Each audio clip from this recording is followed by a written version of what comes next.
શિવાય નમઃ શિવાય નમઃ શિવાય નમઃ શિવાય હર હર ભોલે નમઃ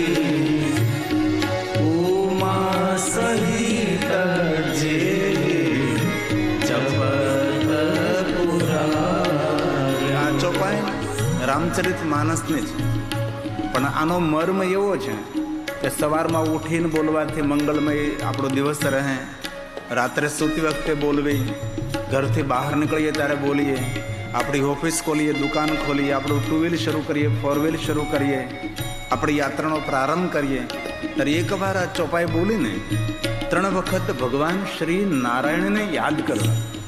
એટલે કથા નિમિત્તે આપણે સૌએ આ ચોપાઈ કંઠસ્થ કરવાની છે. ટેલિવિઝનમાં લખાયેલી આવે છે, એલઈડીમાં તમારી સામે જ લખાયેલી આવે છે. તો કંઠસ્થ કરવા વિનંતી કે અમે દિવ્યધામમાં કથાનું શ્રવણ કર્યું હતું, તો કથાની યાદ સ્વરૂપે અમે એક ચોપાઈ મુખપાઠ કરી છે. કોઈ પણ સમયે બોલી શકાય છે. આપણું મંગલ કરનારી ચોપાઈ છે. રામચરિત માનસની એક એક ચોપાઈ મંત્ર નહીં, મહામંત્ર છે. આપણું શુભ કરનાર છે, આપણું મંગલ કરનાર છે. તો આશા રાખું છું આપ સૌ સાથે બોલજો. આપનો પણ સુંદર સુમધુર ધ્વનિ વાયુમંડળમાં મિશ્રિત થાય. આ તો માતાનું દિવ્ય ધામ છે. આ તો પાતા દાદાની સુંદર છત્રછાયા છે. અને આપણા સૌનું પુણ્ય એકત્ર થયું છે. શિવપુરાણ ગ્રંથમાં તો કહ્યું કે જે ભૂમિ પર એકવાર શિવ મહાપુરાણ ગ્રંથનું પૂર્ણ અધ્યયન થાય એ ભૂમિ પર અશ્વમેઘ સહસ્ત્રાણી 1000 અશ્વમેધ યજ્ઞો કરવામાં આવે, અને જે પુણ્ય, જે ઉર્જા એકત્ર થાય એ ઉર્જા, એ પુણ્ય એ ભૂમિ ઉપર એકત્ર થાય છે.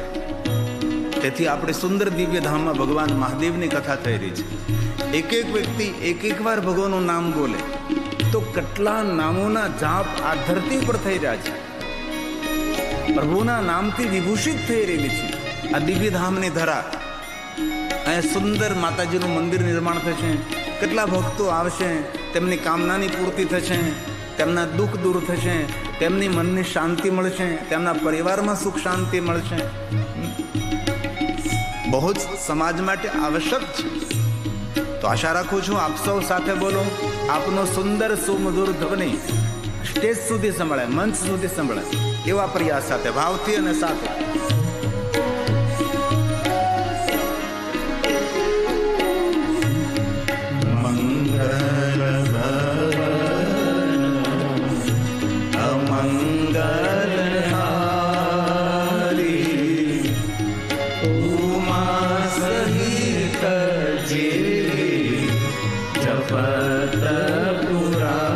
બોલો સાથે ગીર છે.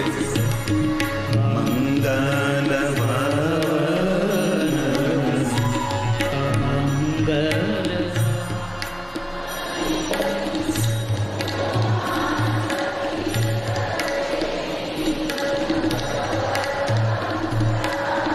જો મેં એવું નથી કહેતો કે બહેનો એકલા જ બોલવાનું, ભાઈઓએ સાથે બોલવાનું.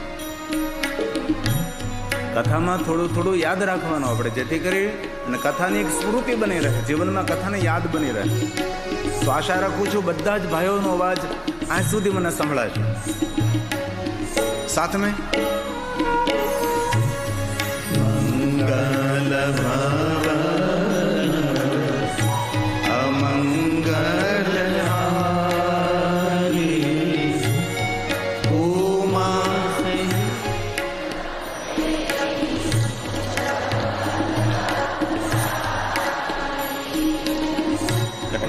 બહેનો સરસ ગાઈ શકે છે. આપણા ભાઈઓ, મને દુઃખ થાય, હું તમારા પક્ષનો માણસ છું. 1 મિનિટ તમારી લઉં છું. હમણાં આપણે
ચૈત્રી નવરાત્રિ નિમિત્તે દેવી ધામમાં શક્તિના સાનિધ્યમાં શિવની ઉપાસના કરી રહ્યા છે. શિવ મહાપણા ગ્રંથમાં સ્પષ્ટ કહ્યું ભગવાન વ્યાસે, શિવ અને શક્તિની બંનેની સાધના કરવી, દેવની પણ ઉપાસના કરવી અને દેવીની પણ ઉપાસના કરવી. આપણી સનાતની પરંપરામાં એક શિવ ઉપાસક હોય છે, એક શક્તિ ઉપાસક હોય છે અને એક વૈષ્ણવ ઉપાસક હોય છે. ત્રણેય માટે કોઈનો બહિષ્કાર કર્મની વાત નથી કરી. જે પરમ વૈષ્ણવ છે એ પણ શિવજીની ઉપાસના કરે, પરમ વૈષ્ણવ છે એ પણ શક્તિની ઉપાસના કરે, અને શક્તિ ઉપાસકો એ પણ ભગવાન વિષ્ણુ અને શિવની પણ સાધના કરે. શિવ ઉપાસકો માટે પણ વિષ્ણુ આરાધ્ય દેવ છે અને શિવ સાથે શક્તિ જોડાયેલા છે. અત્યારે જે પવિત્ર દિવસો ચૈત્ર માસના ચાલી રહ્યા છે, સત્કર્મ, સંકીર્તન, સેવા. પહેલા તો આપણા વડવાઓ બધા, વડીલો બધા ચૈત્ર માસની અંદર કીડિયારું પૂરવા જતા હતા. 5, 5:30 થાય એટલે વડીલ હાથમાં લાકડી લઈને નીકળે, ગામના ભાગોળે, ગામના પાદરે જ્યાં જ્યાં કીડિયાળો ઉભરાતી હોય એ કીડીઓને આપણે ખાવાનું આપવા જતા હતા. કુલર બનાવતા હતા, લોટની અંદર થોડું ઘી નાખે, તેલ નાખે, ગોળ નાખે અથવા સાકર નાખે અને સુંદર કુલર બનાવી અને કીડીઓ પૂરતા હતા. કેટલું સુંદર છે. અને મારા ખેડૂત ભાઈઓને મારી હૃદયપૂર્વકની પ્રાર્થના, જમીનની જાળવણી રાખવી હોય તો ખેતરમાં કંઈ સળગાવવું નહીં. જે ખેડૂત ખેતરમાં અગ્નિને પ્રજ્વલિત કરે છે એ ખેડૂતની બરકત જતી રહે છે. કાલે પણ હું કથા પૂર્ણ કરીને જતો હતો ત્યારે કોઈ પોતાનું આખું ખેતર હળગાવ્યું હતું. અળસિયાઓ મરી જાય, જે આપણા ખેતીને ફાયદાકારક છે. પ્રાકૃતિક ખેતી, એના માટે જમીન ઉપર અગ્નિ ન કરાય. ખેતરનો શેઢો ન સળગાવાય, બહુ પાપ લાગે. શેઢો સાફ કરી શકાય છે કોઈ પણ પ્રયાસ. બરોબર બપોર વચ્ચે ખેતરનો શેઢો સળગાવે, કેટલા જીવજંતુઓ તડ મરી જાય. આપણા ખેડૂતો એમ કહેતા હોય કે 100 સાહ 1 સાહ લોહી નો હોય, એટલા જીવજંતુઓ આપણી પાસે મરતા હોય છે. તો જમીનની જાળવણી માટે હમણાં અમારી કાર્યક્રમ હતો કૃષ્ણગઢની અંદર, દેવવ્રત સાહેબ આવ્યા હતા ને એ પ્રાકૃતિક ખેતી ઉપર ઘણું મોટું કામ. આ વાત તેમને કહેલી કે ખેતરમાં અગ્નિ પ્રજ્વલિત ના કરો, ખેતરને સળગાવવું નહીં, જમીનને જાળવણી કરવી, જમીનને સાચવવી. આપણો ખેડૂત વાવણી કરે પહેલા ધરતીની પૂજા કરે, પછી તો વાવણી કરે. બળદની પૂજા કરે, હાથી લકડાની પૂજા કરે. આપણે ખેડૂત છીએ અને ધરતી આપણી માં છે. આકાશ આપણો પિતા છે. એક બહુ જૂનું ગીત છે, હમણાં તો નથી ગાયું. ધરતી મારી માતા, પિતા આસમાન. એક ખેડૂતનું ગાયેલું છે.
તાલીથી આરોગ્ય મળે, તાલીથી પ્રસન્નતા મળે, તાલીથી વિચાર શાંત થાય,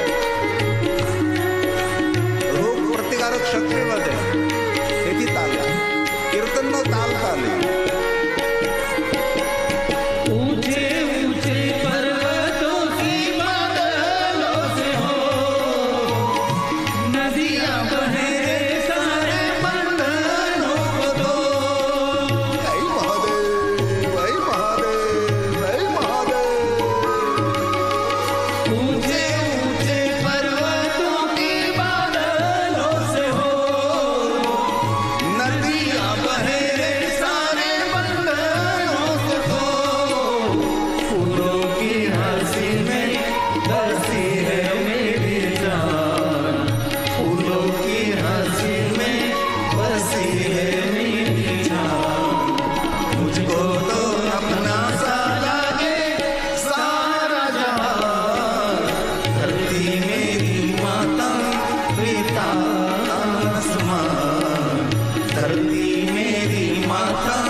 समान, मुझको तो अपना सा लागे सारा जहां। धरती मेरी माता पिता समान, धरती मेरी माता पिता समान, मुझको तो अपना सा लागे सारा जहां। धरती मेरी माता पिता समान, धरती मेरी माता पिता समान, धरती मेरी माता पिता समान। ધરતી આપણી માં છે, આપણને ધારણ કરે છે. અને ચૈત્રી નવરાત્રિમાં માતાની ઉપાસનાનો મહિમા છે. અને દરેક આપણા ભાઈઓ બહેનોને નવદુર્ગાના નામ કંઠસ્થ હોવા જોઈએ. ઘણી વાર નવરાત્રિ ખેલનારા ખેલિયાઓને આપણે પૂછીએ ને કે નવરાત્રે નવદુર્ગા નામ બોલતો એને આવડતા હોય. આપણા બાળકોને આપણે શીખવાડીએ. આપણે પ્રથમમ શૈલપુત્રી ચ, નવદુર્ગામાં પહેલી કોણ? હિમાલયની પુત્રી શૈલપુત્રી ગિરિજા. કથાની યાદ સ્વરૂપે આ સ્તોત્ર કંઠસ્થ કરવું. લગભગ ભાઈઓ બહેનો સૌને આવડતો પણ હોય, ન આવડતો હોય શીખે. કથા શીખવા માટે છે, કથા યાદ રાખવા માટે છે, જીવનમાં અનુસરણ કરવા માટે છે. પહેલી કોણ દુર્ગા? પ્રથમં શૈલપુત્રી દ્વિતીયં બ્રહ્મચારિણી માં જગદંબા અંબા ભવાની, તૃતીયં ચંદ્રઘંટેની કુષ્માંડેતિ ચતુર્થકં પંચમં સ્કંદમાતેતિ ષષ્ઠમ કાત્યાયની ચ સપ્તમં કાલરાત્રિ મહાગૌરી ષષ્ઠમં નવમં સિદ્ધિદાત્રીશ્ચ નવદુર્ગા પ્રકીર્તિતા ઉક્તાન્યતાનિ નામાનિ બ્રહ્મણેવ મહાત્મના બ્રહ્મણે